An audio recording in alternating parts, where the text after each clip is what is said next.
ما أغنى عنه ماله وما كسب سيصلى نارا ذات لهب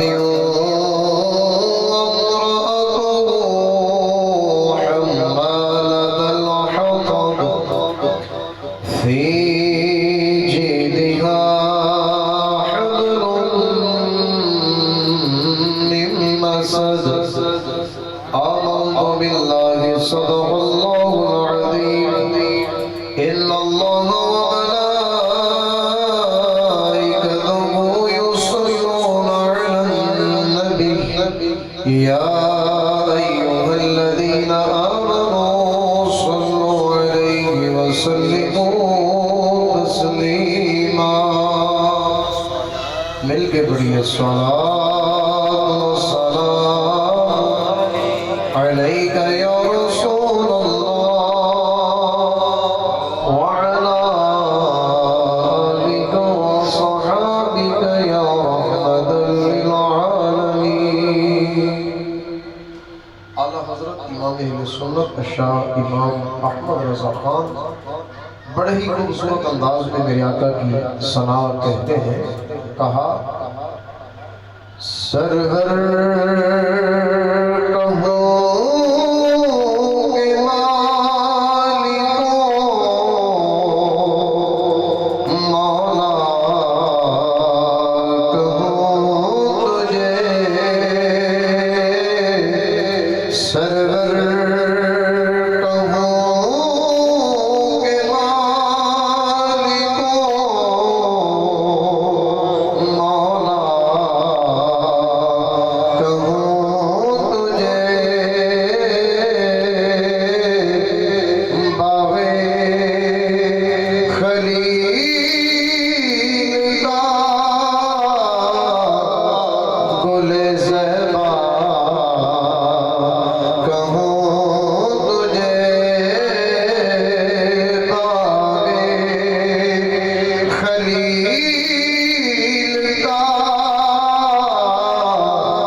تیرے تو وصف عیب تناہی سے ہے بری مطلب یا رسول اللہ اللہ تعالیٰ نے سر سے لے کر پاؤں تک آپ کے اندر اتنی صفتیں اتنے کمالات پیدا کیے ہیں کہ ان کے ساتھ عیب ہے ہی نہیں عیب کا گمان آ سکتا ہی نہیں بلکہ کہتے ہیں کہ میرا علم تو یہ کہتا ہے کہ حیران ہو میں اب آپ کو کون سا لفظ کہوں میرے پاس آپ کی ثنا کے لیے کوئی اور لفظ ہے ہی نہیں تو کہتے ہیں حیران میرے شان میں کیا کیا کہوں تجھے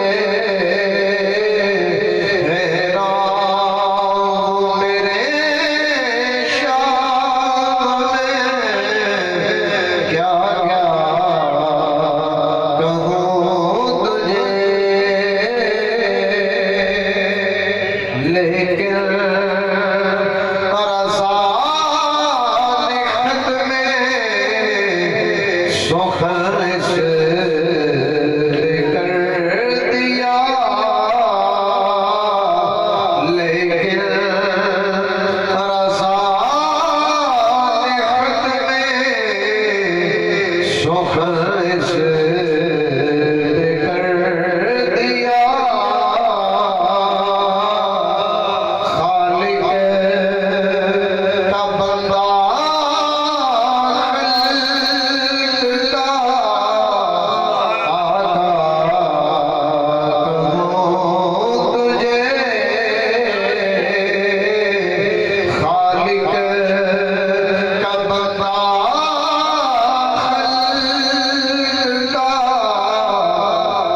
اس کے پیارے حبیب علیہ السلام کی بارگاہ مقدسہ میں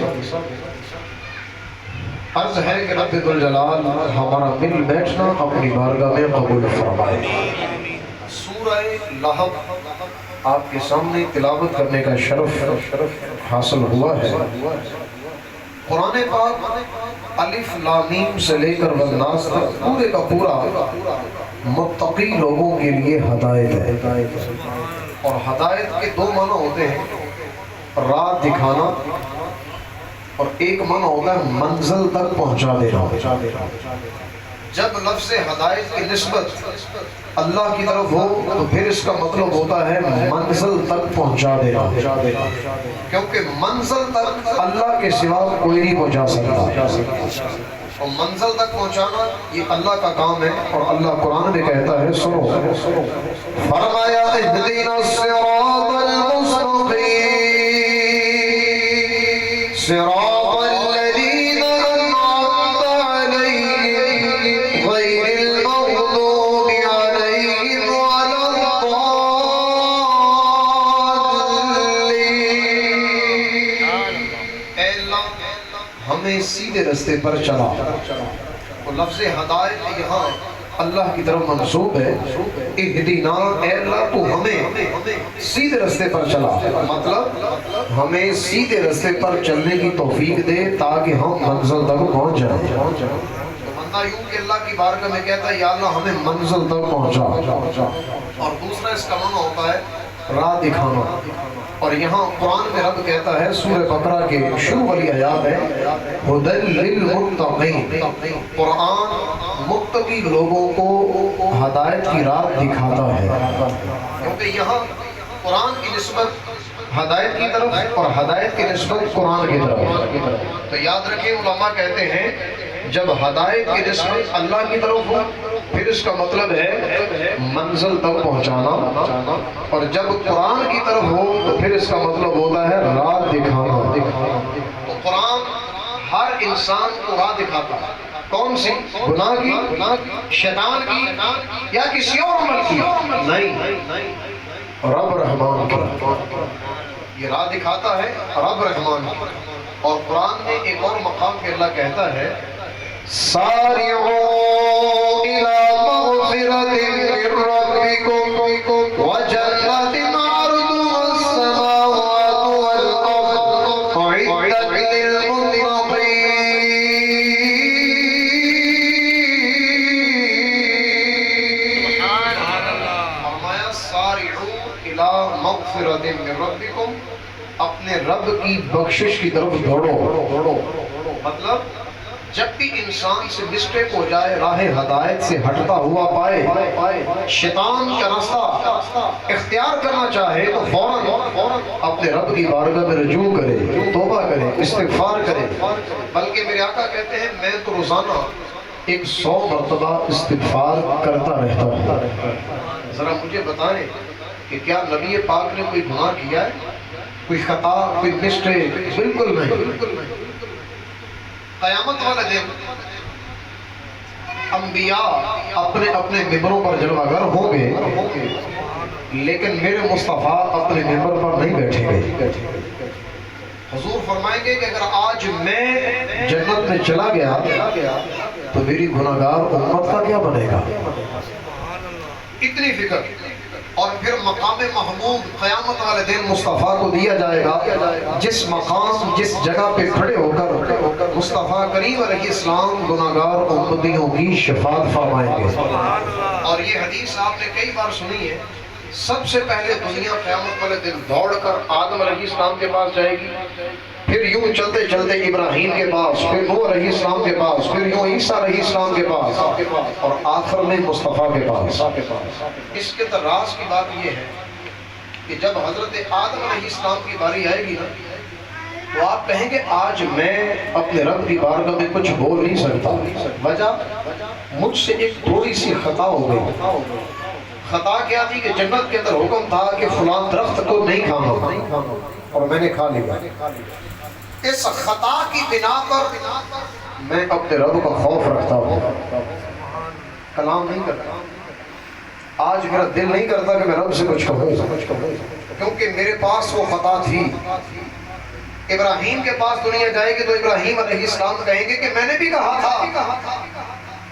جب دنیا میلے میں گئی اور میں نے بتوں کو توڑ دیا اور لوگوں نے آ کر پوچھا تو میں نے کہا بڑے سے پوچھو، حالانکہ بڑے تو کیا تو نہیں تھا، کیا تو میں نے تھا، لیکن میں نے کہا کہ بڑے سے پوچھو۔ یہ مجھ سے خطا ہو گیا، اب میں اپنے رب کی بارگاہ میں کچھ نہیں کہہ سکتا، کسی اور کے پاس جاؤ۔ حضرت موسیٰ علیہ السلام کے پاس دنیا آئے گی تو موسیٰ علیہ السلام کہیں گے خطا مجھ سے بھی ہو گئی، گناہ نہیں، خطا، اور خطا بھی اجتہادی، جس پہ گناہ نہیں ہوتا، کیونکہ نبی گناہ سے معصوم ہوتا ہے، گناہ ہو ہی نہیں سکتا، صرف خطا اجتہادی جس پر بندے کو گناہ نہیں ہوتا، یہ انبیاء کرام سے ممکن ہے۔ جیسا کہ موسیٰ علیہ السلام کے دو بندے، ایک موسیٰ علیہ السلام کی قوم کا بندہ تھا، ایک فرعون کی قوم کا بندہ تھا، آپس میں لڑ پڑے۔ تو جب لڑ رہے تھے موسیٰ علیہ السلام قریب سے گزر رہے تھے تو وہ بنی اسرائیل کا بندہ کہنے لگا حضرت صاحب مجھے بچائیے۔ آپ قریب تشریف لے گئے اور جا کر اس قبطی کو، فرعون کے بندے کو تھپڑ مارا۔ تھپڑ مارنے سے بندہ مرتا تو نہیں ہے نا، خالی تھوڑی بہت تکلیف ہوتی ہے، تو آپ نے تھپڑ مارا اور تھپڑ مارنے کی وجہ سے وہ بندہ مر گیا۔ اتنا جلال تھا، اتنی ہیبت تھی کہ وہ بندہ ہی مر گیا۔ تو آپ نے کہا مجھ سے یہ خطا ہوئی، لہٰذا میں اپنے رب کی بارگاہ میں کچھ نہیں کہہ سکتا۔ تو یوں کر کے جب دنیا چلتی جائے گی، نبی پاک علیہ السلام کی بارگاہ میں پہنچے گی تو میرے آقا ایسے ہیں جن کے پاس کوئی خطا ہے ہی نہیں، کسی قسم کی خطا نہیں، بلکہ مصطفیٰ کو رب نے یہ شان عطا کی، کہا وَمَا أَرْسَلْنَاكَ إِلَّا رَحْمَةً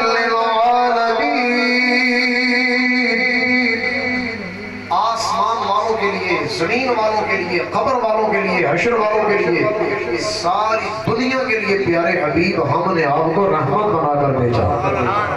اب نبی پاک علیہ السلام جب اعلان نبوت فرمایا اور اس کے بعد ایک دن میرے آقا کا دل کیا کہ مکے کے قریب ایک پہاڑی پہ کھڑے ہو کر میں اپنے رشتہ داروں کو دعوت دوں، اسلام کی طرف بلاؤں، اور رشتہ داروں کو بھی اسلام کی طرف دعوت دینی چاہیے، کیونکہ اللہ قرآن میں کہتا ہے قُوا أَنفُسَكُمْ وَأَهْلِيكُمْ نَارًا وَقُودُهَا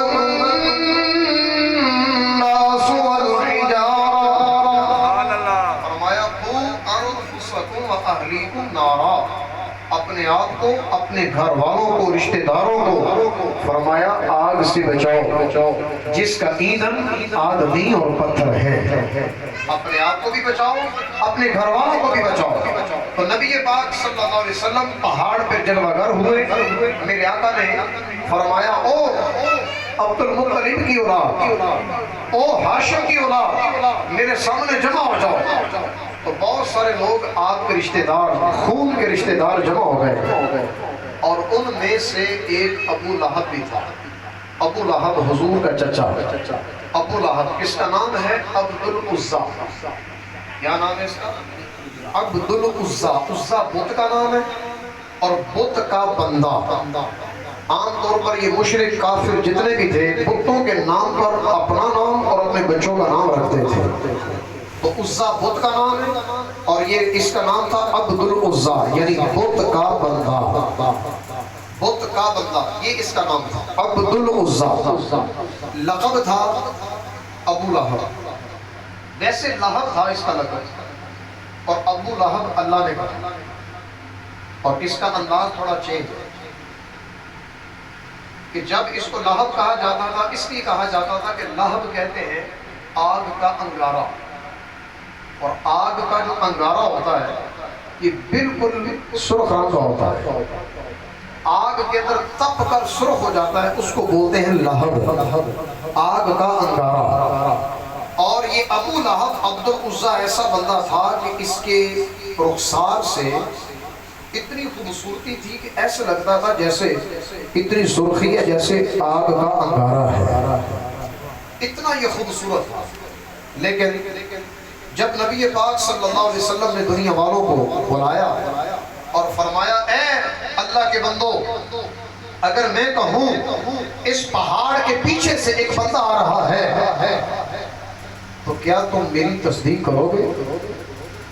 تو سب کہنے لگے بالکل ہم آپ کی تصدیق کریں گے، کیونکہ ہم آپ کو صادق بھی مانتے ہیں اور مصدوق بھی مانتے ہیں، سچا بھی مانتے ہیں اور ایسا بھی جس کے سچ پر یقین بھی لیا جائے۔ صادق اور مصدوق یہ میرے مصطفیٰ کریم علیہ السلام کے صفاتی نام ہیں۔ صادق سچ بولنے والا، مصدوق جس کے سچ کی تصدیق کی جائے۔ تو میرے آقا صادق بھی ہیں، مصدوق بھی ہیں۔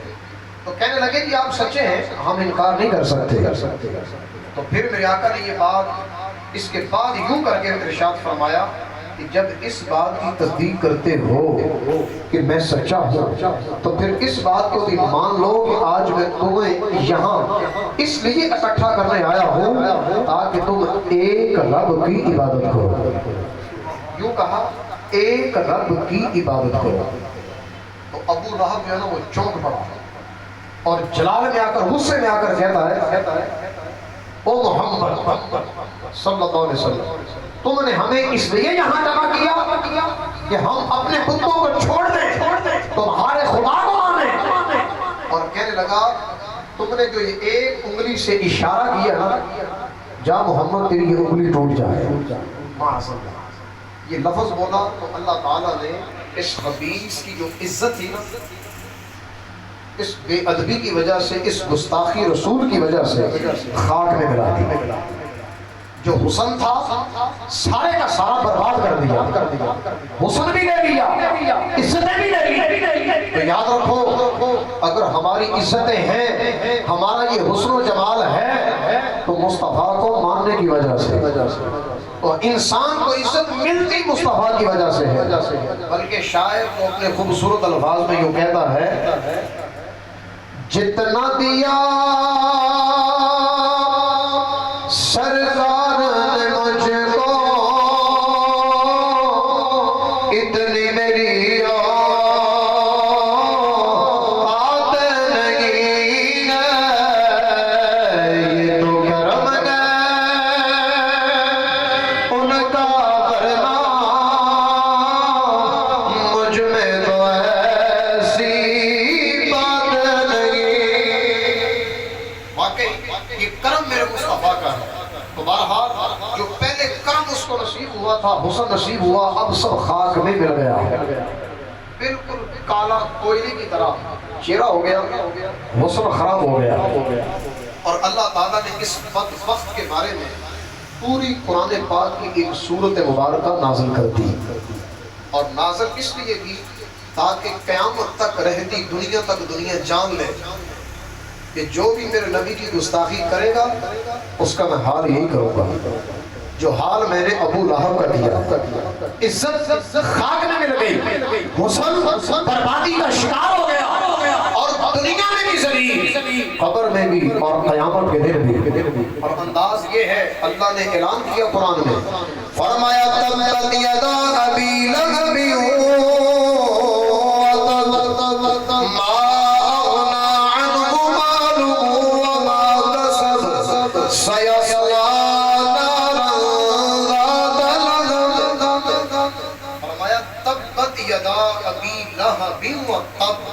فرمایا او ابو لہب تیرے دونوں ہاتھ ٹوٹ جائیں۔ تم نے میرے نبی کو کہا کہ انگلی ٹوٹ جائے تو میں کہتا ہوں اس کے جواب کے اندر تبت یدا، یدا کہتے ہاتھوں کو، فرمایا تیرے دونوں ہاتھ ہی ٹوٹ جائیں۔ وہ تب رب کہتا ہے ٹوٹ گئے۔ ٹوٹنے سے مراد یہ نہیں کہ ہاتھ ٹوٹ گیا، کاٹ دیا گیا، انگلیاں کاٹ دی گئی، نہیں، بلکہ اس سے مراد ہے ہلاکت۔ یہ دنیا میں بھی ہلاک ہو گیا، ذلیل ہو گیا، اور قیامت تک ہلاکت اس کے گلے میں آ گئی، اور قیامت کے دن بھی ہلاکت ہی ہوگی۔ وما اغنا عنہ مالہ وما کسب، اس ابو لہب کے مال نے جو بھی اس نے کمایا، جو بھی جمع کیا، ما اغنا عنہ ذرہ بر بھی نفع نہیں دیا۔ مال اس کا اس ہلاکت سے بچا نہیں سکا، اس کی یہ شہرت، اس کا یہ مقام دنیا کے سامنے اس کو بچا نہیں سکا. سادے لفظوں میں یوں کہہ لو کہ اس کا بینک بیلنس ذلیل ہونے سے بچا نہیں سکا. تو سادے لفظوں میں یہی بات سمجھ میں آتی ہے کہ نبی پاک کی جو گستاخی کرتا ہے نا اس کا مال اس کو بچا نہیں سکتا. ذلیل ہونے سے کوئی بھائی کا مال نہیں بچا سکتا, کوئی دنیا کی شے نہیں بچا سکتی. کیوں؟ عزت دینے والا بھی خدا ہے, لینے والا بھی خدا ہے. اور عزت دیتا کس وجہ سے؟ اپنے نبی کی وجہ سے. اور آج ہماری عزت بھی مصطفیٰ کی وجہ سے ہے.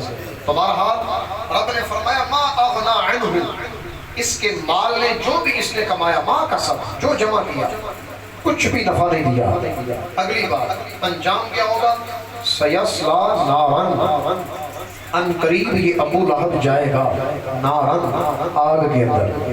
حمالۃ الحطب, جو چنگیاڑیوں والی ہے, چنگیاڑیوں والی آگ, شعلوں والی آگ, اس بھڑکتی ہوئی آگ کے اندر یہ جائے گا. انجام کس وجہ سے بن گیا؟ مصطفیٰ کی گستاخی کرنے کی وجہ سے. کوئی مال نہیں بچا سکا جہنم سے روکنے کے لیے, اور کوئی بھی دنیا کی شے نہیں بچا سکی. دو اس کے بیٹے تھے, ایک بیٹے کے ساتھ نبی پاک صلی اللہ علیہ وسلم کی شہزادی کا نکاح تھا. نکاح ازدواجی رشتہ قائم تھا. لیکن جب اس نے گستاخی کی نا مصطفیٰ کی, اور گستاخی کرنے کے بعد گھر جا کر اپنے بیٹے کو کہتا ہے کہ نبی کی, محمد کی بیٹی کو طلاق دے دے. اس بیٹے نے اپنے باپ کے پیچھے لا کر سرکار کی بیٹی کو طلاق دے دی. اور نبی پاک صلی اللہ علیہ وسلم کو یہ دکھ پہنچا, اپنے ہی رشتہ داروں سے دکھ پہنچا. چاچا ہے, چاچے کا بیٹا ہے, اپنی بیٹی چاچے کے بیٹے کو دی تھی اور دکھ پہنچایا. اب میرے آقا علیہ الصلوۃ والسلام کے ہاتھ اٹھے, کہا یا اللہ کوئی دنیا کے اندر کتا اس بندے پہ مسلط کر دے. کوئی دنیا میں سے کتا, کلاب کتا, کوئی جانور کتا, درندہ اس پہ مسلط کر دے. ابو لہب کو یہ بات پہنچی اور اس نے اپنے بیٹے کو غالباً ملک شام کی طرف بھیج دیا یا کسی اور طرف. سفر کے دوران وصیت کی کہ میرا بیٹا جب رات کے وقت سونے لگے نا, بہت سارے پہرے دار اس کے ارد گرد اکٹھے ہو جائیں, کیونکہ محمد نے جو کہا ہے وہ جھوٹ نہیں ہے. اتنا میں جانتا ہوں جو محمد کی بات ہے وہ پکی سچی ہے. کوئی نہ کوئی درندہ, کوئی جانور ایسا ہوگا جو اس کو ختم کرے گا. اس لیے حفاظت پر پہرا پکا کر دو. ہوا گیا, علماء نے لکھا ہے رات کا وقت تھا اور بہت سارا سامان جمع کر کے بہت اونچی ایک مسند لگائی گئی اور اس ابو لہب کے بیٹے کو اس کے اوپر سلایا گیا تاکہ کوئی جانور وہاں تک نہ پہنچ سکے. رات کے اندھیرے میں ایک شیر آیا, جتنے لوگ سو رہے تھے سب کو اس نے سونگا, اور سونگا, کسی کو کچھ بھی نہیں کہا. سونگتے سنگاتے اس بلند جگہ پہ چڑھا اور چڑھ کر اس بندے کو چیر پھاڑ کر دیا. میرے مصطفیٰ کی وہ بات سچی ہو گئی, کیونکہ نبی پاک علیہ السلام کی مبارک زبان سے جو نکلتا ہے حق بھی ہے اور سچ بھی ہے. ما ينطق عن الهوى ان هو الا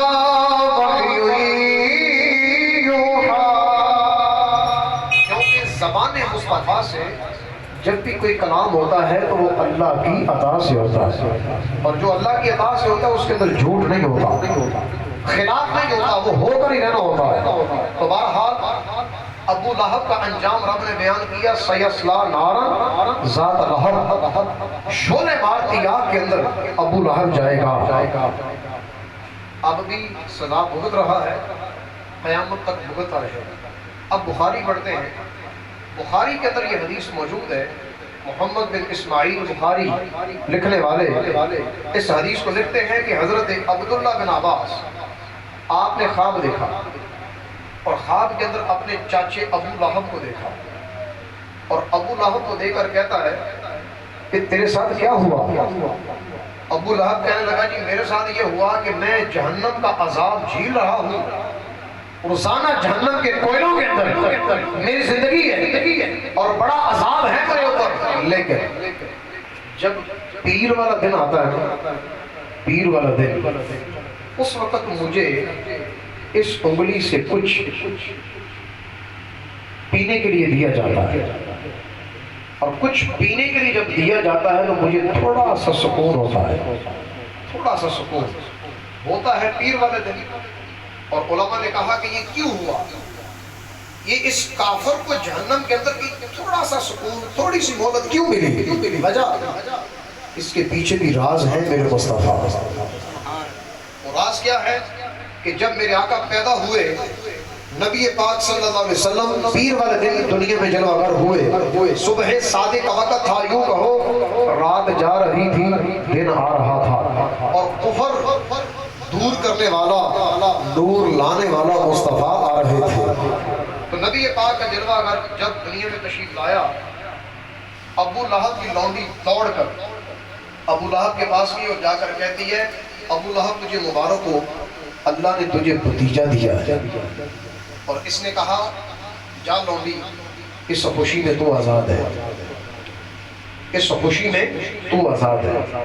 چاچے نے بھتیجے کی خوشی کی اور اللہ نے اس خوشی کی برکت سے تھوڑا سا عذاب ہلکا کر دیا۔ اور اگر مصطفیٰ کا امتی اپنی 65 سالہ زندگی، 100 سالہ زندگی، اپنی پوری زندگی جب سے جوان ہوا، جب سے ہوش سنبھالی، مصطفیٰ کی خوشی کرتے گزار دے تو اللہ اس کو جہنم کا عذاب کیسے دے گا؟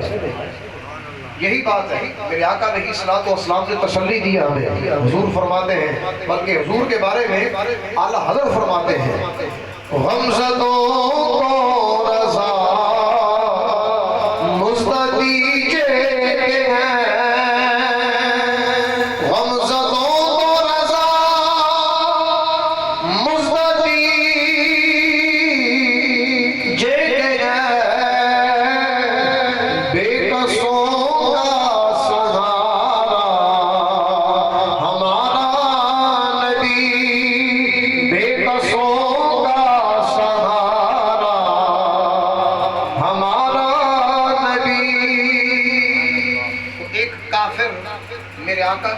کی خوشی منائے اور خوشی کرے اپنے بھتیجے کی، نبی کی نہیں، صرف بھتیجے کی، تو اللہ تعالیٰ قبر سے تھوڑا سا عذاب ہلکا کر دے۔ اور اگر امتی ساری زندگی خوشی مناتے گزار دے، مصدوق محبوب کے تصور میں گزار دے، سرکار کی سنت کے مطابق گزار دے، تو انشاءاللہ العزیز قبر کے عذاب سے مکمل رہائی مل جائے گی۔ میرے آقا علیہ السلام نے کبھی نماز قضا کی؟ زندگی میں کبھی نہیں۔ صرف چند موقعوں پر ایسا ہوا کہ ٹائم گزر گیا، اور وہ ٹائم گزرا، 5 موقع ایسے تھے جب نبی پاک صلی اللہ علیہ وسلم کی زندگی کا وہ نماز کا ٹائم گزار دیا گیا اور میرے آقا نے وہ نماز دوسرے وقت میں ادا کی۔ وجہ یہ ہے کہ تاکہ امتی جب ان کی نمازوں کا ٹائم بھی اگر گزر جائے تو ان کو پڑھنے میں آسانی ہو جائے، کیونکہ مصطفیٰ جیسے کریں گے امتی بھی ویسے کریں گے۔ اور اس کے اندر یہ حکمت تھی، گناہ نہیں تھا، کیونکہ مصطفیٰ کی زندگی ہمارے لیے بہترین نمونہ ہے۔ اسی وجہ سے نبی پاک صلی اللہ علیہ وسلم کی مبارک زندگی میں کبھی بھی حضور نے نماز قضا نہیں کی۔ ارے قضا کیسے کرے؟ رات کو اٹھ کر اماں عائشہ صدیقہ فرماتی ہیں کہ ساری رات مصلی پر کھڑے ہو کر اللہ کی عبادت کے اندر محو ہوتے تھے، نفل پڑھتے ساری رات۔ اور اللہ نے فرمایا، یا ایھا المزمل قم اللیل الا قلیلا، اے میرے محبوب چادر کو لپیٹنے والے محبوب، ساری رات کھڑے نہ ہوا کرو، کچھ آدھی رات سو بھی لیا کرو، آدھی رات قیام کر لیا کرو۔ فرمایا یوں کر لو، کچھ حصہ قیام کر لیا کرو اور کچھ حصہ آرام بھی فرما لیا کرو۔ ساری رات کھڑے ہونا، پاؤں میں ورم آ جانا، یہ مجھے پسند نہیں۔ میری پسند یہی ہے کہ تیری زندگی سکون کے اندر ہے، اور میرے آقا کا سکون نماز کے اندر۔ فرمایا الصلاۃ قرۃ عینی، نماز میری آنکھوں کی ٹھنڈک ہے۔ اب بندہ نماز کی حالت میں کھڑا ہو پڑھ رہا ہو، تبت یدا ابی لہب وتب ما اغنی عنہ مالہ وما کسب، تو سوچو کبھی سرکار کی گستاخی کرنے کا ذہن آئے گا؟ کبھی بھی نہیں۔ اور ذہن کے اندر تصور بھی آئے گا کہ یا اللہ تیرا شکر ہے، میں تیرے نبی کے گستاخوں میں سے نہیں ہوں، تیرے نبی کے پیاروں میں سے ہوں، محبت کرنے والوں میں سے ہوں، اور قرآن کو اگر سمجھ کر پڑھا جائے تیری زندگی بدلے گی۔ ان الصلاۃ تنہا عن الفحشاء والمنکر، نماز بے حیائی سے بھی روکتی ہے، برے کام سے بھی روکتی ہے۔ اور ہماری نمازیں کیوں نہیں روکتی؟ وجہ ہم تو یوں پڑھتے ہیں الحمدللہ رب العالمین الرحمن الرحیم مالک یوم الدین ایاک نعبد و ایاک نستعین، پتہ ہی نہیں کیا کہہ رہا ہوں، کس کے ساتھ کلام کر رہا ہوں، الفاظ بھی صحیح ہیں کہ نہیں؟ التحیات للہ والصلوات والطیبات والسلام علیک ایھا النبی، یہ سب کیا ہے؟ بندہ نماز پڑھ رہا ہے یا رب کے ساتھ مذاق کر رہا ہے؟ میں چھوٹی سی مثال دیتا ہوں، ایک مزدور ہے، سارا دن کسی مالک کے ہاں مزدوری کرتا ہے، اور وہ سیمنٹ بھی صحیح نہ لگائے، سیمنٹ بھی صحیح نہ لگائے، اینٹ بھی ٹیڑھی بڑی لگائے، کبھی اس میں خلا چھوڑ دے، کبھی کچھ کر دے، کبھی کچھ کر دے، کبھی سیمنٹ میں پانی زیادہ ملا دے، کبھی کام جلدی جلدی کرنا شروع کر دے، تسلی نہ کرے۔ جب رات کو مزدوری دینے کی باری آئے گی تو پھر مالک کتنی مزدوری دے گا؟ پوری؟ تو کہے گا جناب علی تمہارا کام صحیح نہیں تھا، تو جس طرح کا تمہارا کام ہے مزدوری بھی اسی طرح کی، بلا تشبیہ۔ جب ہماری زندگی کی نمازیں ایسی ہیں جن کے اندر کمیاں، کوتاہیاں، رکوع، قیام، سجدہ، قرآن صحیح نہیں، قرآن پڑھنا نہیں آتا، تو بتاؤ قبر کے اندر جزا کیسی؟ قیامت کے دن کس منہ سے رب کی بارگاہ میں کھڑے ہوں گے؟ کون سی جزا کے طالب ہوں گے کہ یا اللہ میں تو دنیا سے قرآن بھی صحیح طرح پڑھ کے نہیں آیا، میں تو قرآن کو سمجھ کر بھی نہیں آیا، آج میں جزا کے لیے کھڑا ہوں، آج میں ثواب کے لیے کھڑا ہوں۔ پھر یہی سمجھ میں آتا ہے کہ اپنے پلے تو کچھ نہیں، اگر کوئی امید ہے تو مصطفیٰ کی شفاعت کی امید ہے، اور اپنے پلے کے لیے کچھ نہیں۔ لیکن زندگی میں اتنا تو ضرور ہے، اللہ نے مہلت دی ہے، قرآن سیکھو، پڑھو، صبح بھی پڑھو، شام بھی پڑھو، اللہ کو یاد کرو۔ قرآن پڑھنا میں رب کو بڑا پسند ہے۔ تھوڑی دیر ہم نے پڑھا، دل کو تسلی ہوئی، پتہ چلا زندگی کیسے گزارنی چاہیے۔ اگلی زندگی سنو، عورتوں کے اندر میرے آقا کے رشتہ دار تھے ابو لہب کی بیوی، سرکار کی چاچی، اور چاچی کا انداز کیا تھا؟ جنگل میں جاتی، لکڑیاں وہ اکٹھی کرتی جس کے ساتھ کانٹے ہوتے ہیں، کانٹوں والی لکڑیاں گٹھا بناتی، اور گٹھا بنا کے اپنے سر میں اٹھاتی اور لے کر آتی، جس رستے پر مصطفیٰ کا گزر ہوتا اسی رستے پر وہ کانٹوں والی جو لکڑیاں تھیں وہ بچھا دیتی، جگہ جگہ پر رکھ دیتی تاکہ حضور کے قدموں میں کانٹے چبھے اور مجھے مزہ آئے۔ یہ ہے رشتہ دار، میرے آقا کی یہ رشتہ دار ہے، اور یہ رشتہ داری کا انہوں نے ثبوت دیا کہ چاچی ہے سکی، اور انداز یہ ہے اپنے بھتیجے کو زخم پہنچا کر، تکلیف پہنچا کر مزہ آئے گا۔ تو پھر ظاہری بات ہے کہ جو اللہ کے نبی کو ایذا دینا چاہے میرا رب بھی اس کو چھوڑتا نہیں، ایسا ذلیل کرتا ہے کہ دنیا دیکھتی رہ جاتی ہے، جیسے ابو لہب کو ذلیل کیا۔ ابو لہب چاچا ذلیل ہو گیا۔ اب رہی بات عورت کی تو اللہ فرماتا ہے وَامْرَأَتُهُ حَمَّالَةَ الْحَطَبِ، فرمایا اور اس کی بیوی، امرأتن عورت کو کہتے ہیں، عورت، اور ہو اس ابو لہب کی بیوی یعنی سرکار کی چاچی، حمالۃ الحطب، حطب کہتے ہیں لکڑیوں کا گٹھا سر پہ اٹھائے ہوئے، لکڑیوں کا گٹھا سر پہ اٹھائے ہوئے، بیوی ہے ابو لہب کی، چاچی ہے مصطفیٰ کی، اور انداز زندگی یہ ہے حضور کو اذیت دینے کے لیے کانٹوں والا گٹھا اپنے سر پہ اٹھایا اور لے کر آ رہی ہے۔ رستے میں آ رہی تھی، تھک گئی، ایک پتھر تھا اور پتھر کے قریب ایک نیچے گڑھا تھا، گہرا گڑھا، اس کے کنارے میں پتھر تھا، پتھر کے ساتھ ٹیک لگا کر بیٹھ گئی اور گٹھا اپنے پاس رکھ لیا۔ ادھر سے فرشتہ آیا اور اس فرشتے نے گٹھے کے ساتھ جو رسی باندھی ہوئی تھی وہ رسی تھوڑی ڈھیلی کر کے اس کے گلے میں لٹکا دی، اس عورت کے گلے میں لٹکا دی، اور جب گلے میں کے اندر باندھ دی، لٹکا دی، اب پیچھے سے تھوڑی ٹھوکر لگائی، وہ عورت، وہ حضور کی چچی گھڑے کے اندر گر گئی، گویا کہ اس کو پھانسی لگ گئی۔ اسی گٹھے کی رسی کے ساتھ اٹک گئی. اور اللہ کیا فرماتا ہے؟ فی جیدہا، اس کے گلے میں، جیدن کا معنی گلا، گلا، فی جیدہا، اس عورت کے گلے میں، حبل، رسی، من مسد، بٹی ہوئی. پنجابی کہہ لو وہ رسی جنہوں وٹ چاڑے ہو جائے. پرانے بزرگ جو دون بناتے تھے نا، دون، تو وہ رسی کو واٹے چاڑ کے بناتے تھے.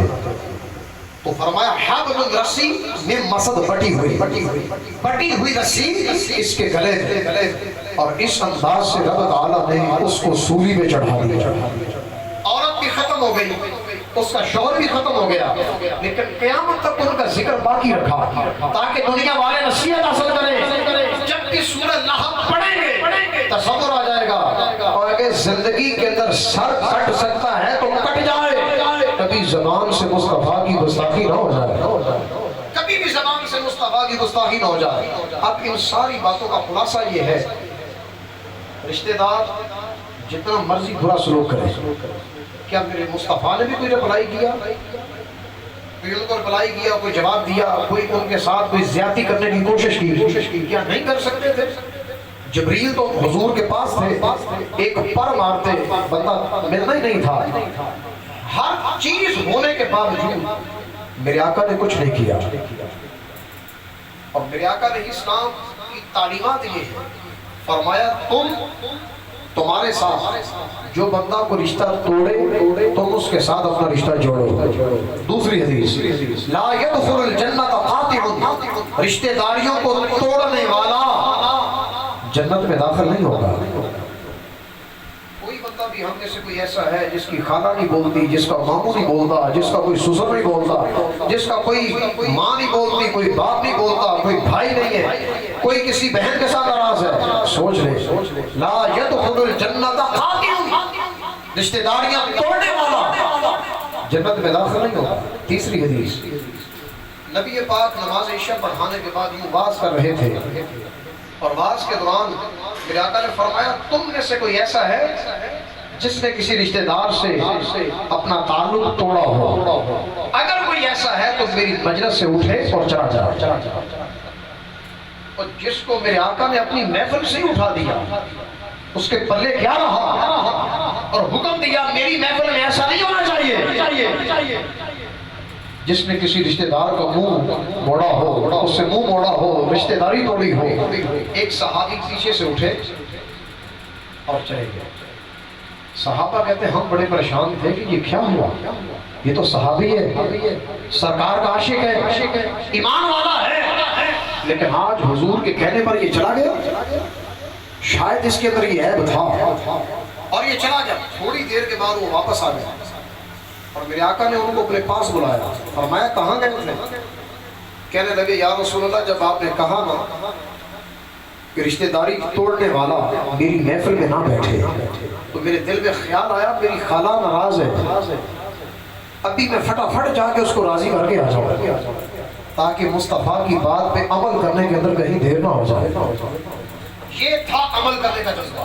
ادھر سے میرے آقا کا حکم ملا، صحابہ نے کر کے دکھایا اور کہا کہ میں اپنی خالہ کے جا کر دروازہ بجایا اور جا کر کہا خالہ اللہ کی رضا کے لیے معاف کر دے، کیونکہ وہ بندہ جس نے رشتہ داری توڑ دی اس کو تو میرے مصطفیٰ نے بھی پسند نہیں کیا. تو جب مصطفیٰ نے پسند نہیں کیا اللہ بھی اس سے ناراض ہے، تو لہٰذا اللہ کی رضا کے لیے معاف کر دے. میری خالہ بھی مجھ سے راضی ہو گئی، میں معافی کروا کے آیا ہوں. میرے آقا علیہ السلام نے اب جملہ دیا. آقا فرماتے ہیں بہت اچھا کیا. کیوں؟ جس محفل کے اندر، جس مجلس کے اندر، جس جگہ کے اندر کوئی ایسا بندہ موجود ہوتا ہے جو اپنے کسی رشتہ دار سے منہ موڑ کے بیٹھا ہوتا ہے، فرمایا اللہ کی رحمتیں اس محفل سے روک لی جاتی ہیں. اللہ کی رحمتیں اس محفل سے روک لی جاتی ہیں جہاں ایسا بندہ موجود ہوتا ہے. اس لیے خدا را اپنی زندگی کے اندر سانسیں ٹوٹنے سے پہلے اس رشتہ داری کو جوڑ دے. میں سمجھتا ہوں کہ عزت خراب نہیں ہوتی، اپنا سر جھکانے سے عزتیں خراب نہیں ہوتی، مصطفیٰ کے آگے سر جھکانے سے عزتیں بلند ہوتی ہیں. میرے آقا کی بات کے آگے، حضور کی حدیث کے آگے لبیک کہنے سے عمل عزتیں خراب نہیں ہوتی، عزتیں بلند ہوتی ہیں، کیونکہ عزتیں کوئی انسان نہیں دیتا، عزتیں میرا رب عطا کرتا ہے۔ اللہ تعالیٰ جو ہم نے سنا سیکھا عمل کی توفیق عطا فرمائے۔ وآخر دعوانا ان الحمد للہ رب العالمین۔